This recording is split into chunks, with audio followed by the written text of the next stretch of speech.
প্রধানমন্ত্রী জাতির উদ্দেশ্যে দেয়া আজকের এই ভাষণটা তিনি না দিলেও পারতেন, কারণ এই ভাষণের মধ্যে উনি নতুন কোনো কথাই বলেননি। এমন কিছু বলেননি যাতে এই রক্তক্ষয়ী সংঘর্ষ বন্ধ হয়, এমন কোনো কিছু আশ্বাস দেননি যার কারণে আন্দোলনকারীরা তাদের আন্দোলন রেখে শান্তিতে আবার ঘরের মধ্যে ফিরে।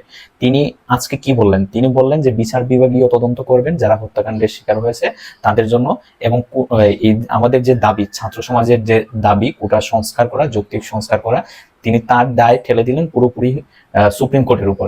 অথচ আমরা আগের দিন দেখছি সুপ্রিম কোর্ট তার রায়ে, পূর্ণাঙ্গ রায়ের মধ্যে বলছেন যে সরকার যদি চায়, নির্বাহী বিভাগ চায়, তাহলে তারা কোটার সংস্কার করতে পারে, এটা বাড়াতে পারে, চাইলে কমাতে পারে।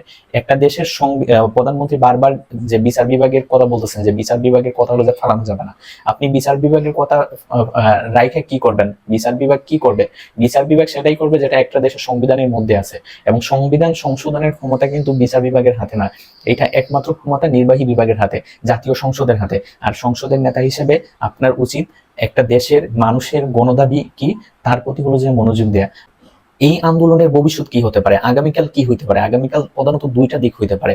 প্রথমত, যে এই আন্দোলন এই জায়গাতেই দমে যাবে। প্রধানমন্ত্রীর বক্তব্যের পরে বিশ্ববিদ্যালয় বন্ধ হয়ে গেছে, হল ক্যাম্পাস বন্ধ, ছাত্রছাত্রীরা যার যার বাড়িতে ফিরে গেছে, নিরাপদ আশ্রয়ে চলে গেছে। তো আপাতত জাস্টিস ডিলে, জাস্টিস ডিনাইড। আপনি হলো যে বিলম্ব করেন, তাইলে সময় যেতে দেন, তাহলে একটা আন্দোলনের এই যে স্পিরিটটা আছে এটা হলো যে কমে যাবে, প্রথম কথা। দ্বিতীয় কথা, এই আন্দোলন আবার দ্বিগুণ গতিতে বাইরে যেতে পারে।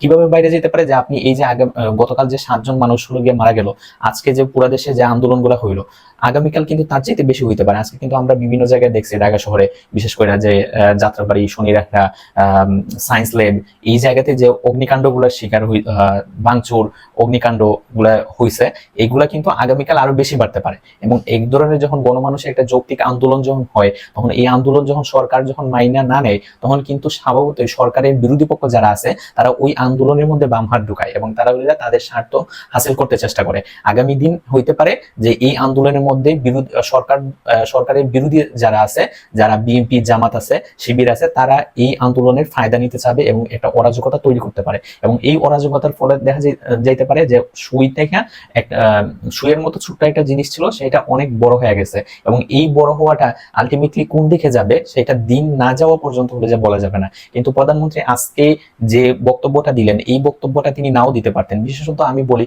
যে উনি যে স্ক্রিপ্টটা নিয়ে এসেছিলেন, স্ক্রিপ্ট বলছে এই জন্য কারণ উনি পুরো ভাষণটা একটা স্ক্রিনের মধ্যে ছায়া হলে যা বলতেছিলেন, উনি নিজে থেকে আজকে কিন্তু বলেন নাই সম্পূর্ণ দিতে। আমরা দেখছি যে উনি সবসময় একটা স্ক্রিপ্টের দিকে তাকাচ্ছিলেন এবং হলো যে মুখস্থ কিছু কথা হলো যে বলে যাচ্ছিলেন।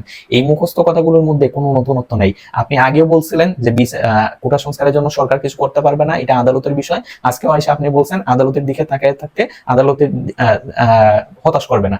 আপনি তো আজকে এসে এই আন্দোলনটারে দমাইতে পারতেন, এই আন্দোলনটাকে আশ্বস্ত করতে পারতেন, আন্দোলনকারীদের একটা শান্তির বার্তা দিতে পারেন। আপনি এই দেশের প্রধানমন্ত্রী, টানা 15 বছর আপনি নিজে ক্ষমতায় আছেন, চতুর্থ মেয়াদে আপনি নিজে ক্ষমতায় আসছেন। আপনার উপর তো এই জাতির অনেক প্রত্যাশা, আপনি এইগুলা করতে পারেন না। একজন স্বাধীন দেশের প্রধানমন্ত্রী, একটা গণতান্ত্রিক দেশের প্রধানমন্ত্রী এই ধরনের সিদ্ধান্ত নিতে পারেন। শীঘ্রই এই যৌক্তিক দাবি যদি আপনি মাইনা না নেন, তাইলে এইটা আপনার জন্য হিতে বিপরীত হতে পারে। শিক্ষার্থীদের যৌক্তিক দাবিগুলা মেনে নিয়ে দেশটারে আবার শান্তিপূর্ণ সহাবস্থানের দিকে নিয়ে আসেন।